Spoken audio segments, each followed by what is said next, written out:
Hello, this is Jay Mitchell, and we are back with another episode of Libertarian Censored, a podcast going over all the posts on the Libertarian Censored subreddit.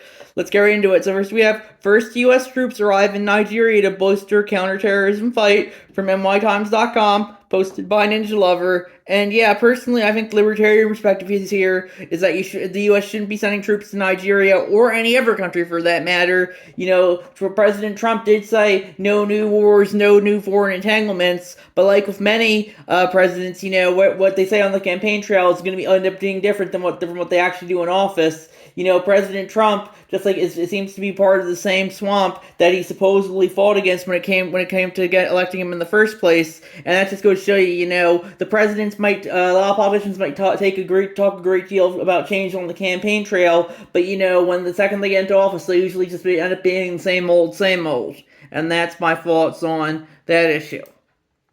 Next we have Hate the Name but Can Agree with Most of the Ideas, posted by Ragnar OKXG, and that's a screenshot, looks like, of a thing that says Project 2028, and it's a bunch of things, and it says, let's say our country back, because let's look at the things. It says, first, overturn Citizens United. I think the libertarian perspective would be to be against that. If Citizens United, it says money is inherently speech, so corporations should be allowed to spend as much as money on elections as they want to. I personally don't really care for the rich and powerful influencing elections, but ultimately, I think the libertarian perspective is as long as no one's hurting anyone else, people should be able to do whatever they want to justify, and if corporations want to justify spending infinite money on election advertising, I think they should be able to. Next, they have codify women's right to choose. And I personally think the libertarian perspective is, if people are either pro-life or pro-choice, that's their personal opinion. Ultimately, people are going to justify what they want to justify. I feel personally like abortions fall in the same category as like drugs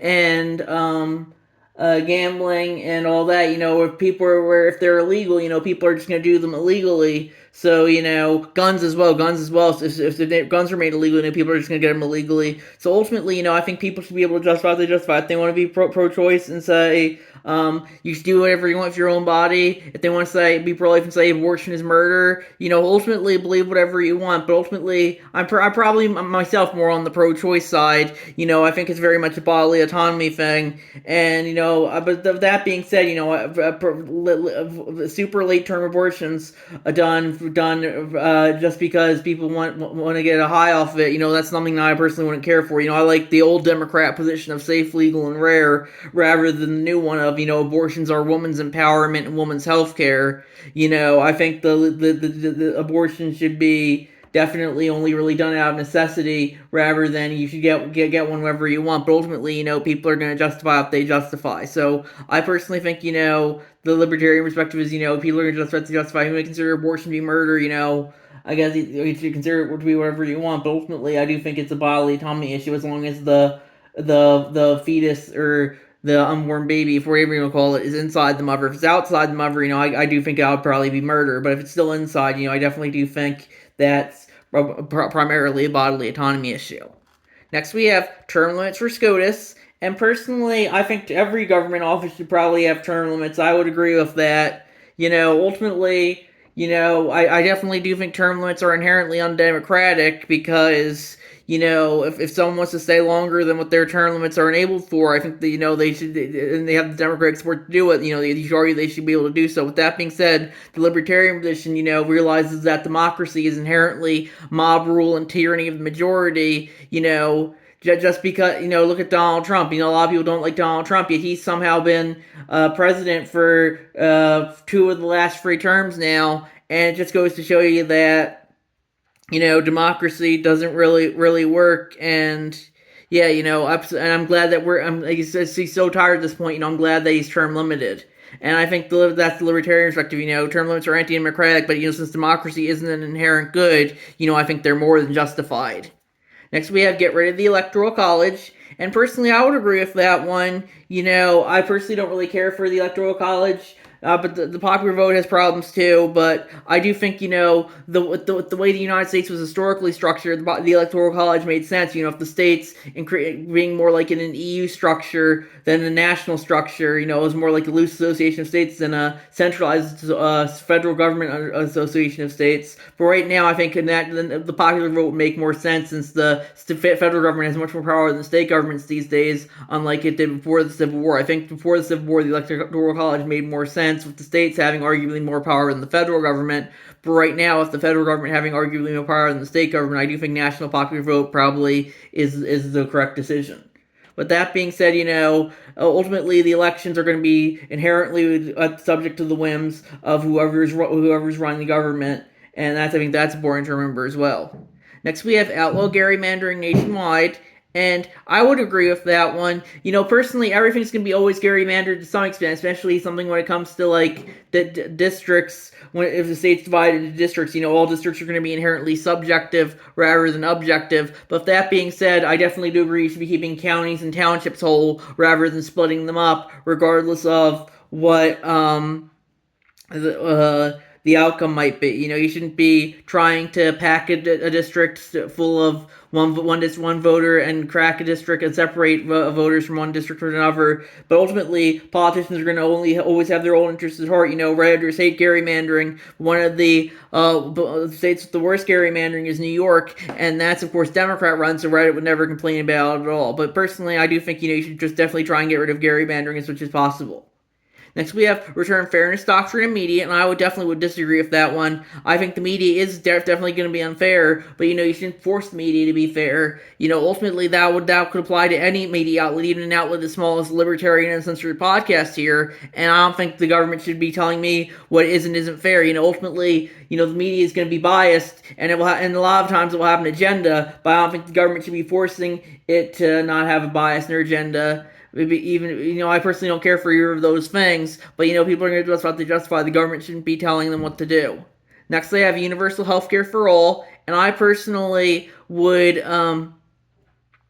disagree with that one. I think the libertarian perspective is if you want the government to pay for your health care, you should be able to, but if you want the private sector to pay for your health care, you should be able to as well. Universal health care for all means the government's going to be paying for your health care whether you like it or not, and I don't think that's very libertarian. I think the libertarian position is you need as many options as possible.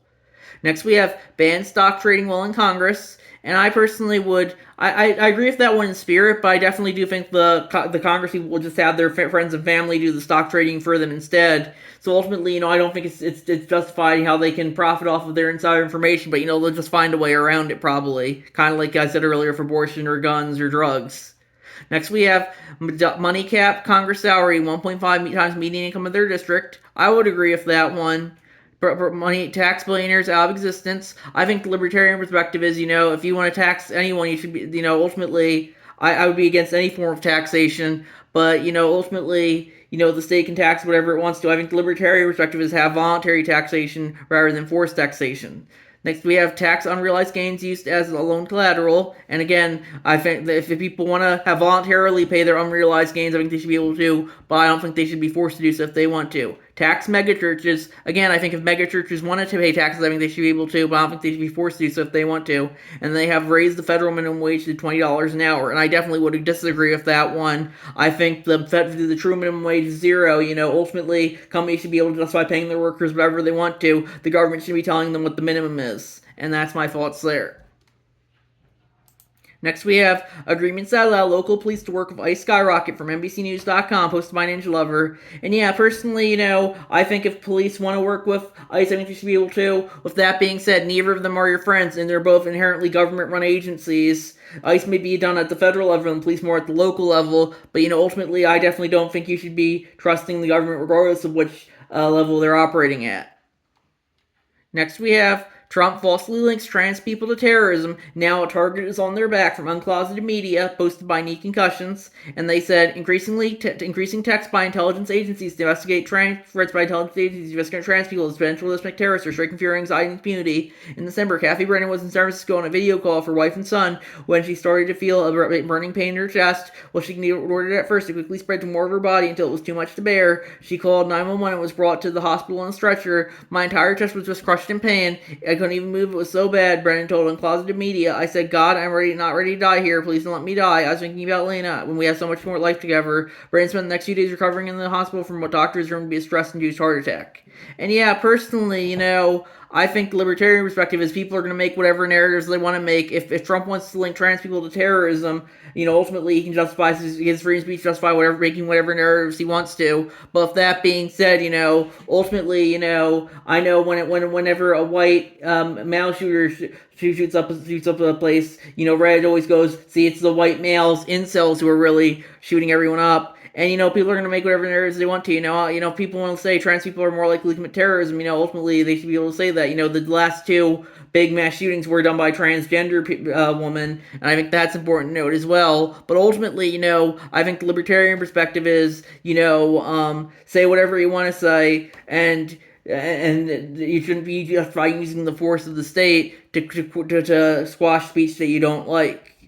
And I remember a lot of people didn't like my meme I did for the Political Compass meme subreddit recently. I said only 3 months I haven't left with Colbert, and I said it was the smug Wojak with the left of the Political Compass next to me said no one is dealt to a platform chud, and then I clicked him as a crying Wojak, and it says no, CBS just can't cancel my favorite propaganda show like that. And yeah, personally, I don't really care for how the federal government forced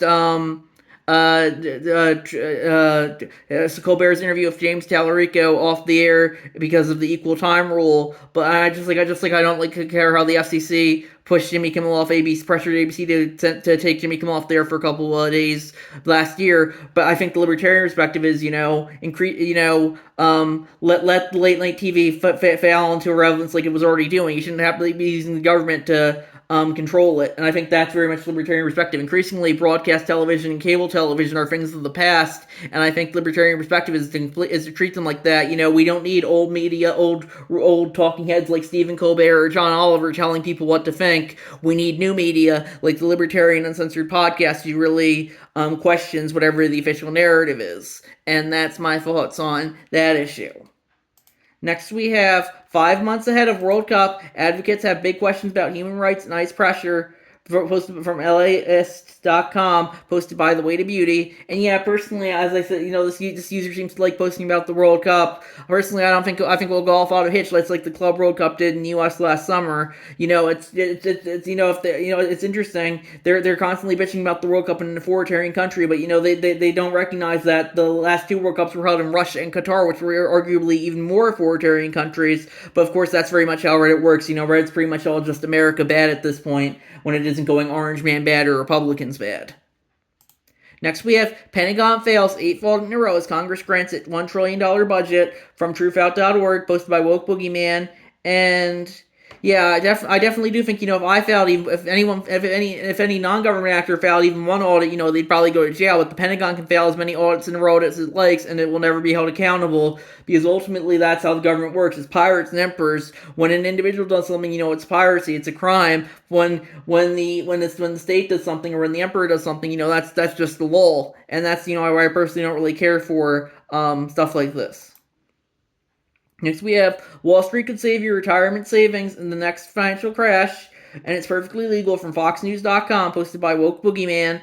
And yeah, personally, I don't really care for that, but ultimately, the government can seize your retirement savings for whatever reason it wants to, and oftentimes there's nothing you can do about it. I guess Wall Street really isn't the government. I think it might be. I think that's more the private sector, the New York Stock Exchange. But ultimately, they can seize your retirement savings sometimes too, and oftentimes there's nothing you can do about it as well. That's very much how life works. It's who has the resources to do what, and sometimes people are able to get away taking the resources of others because if they have the social and or economic capital to do so.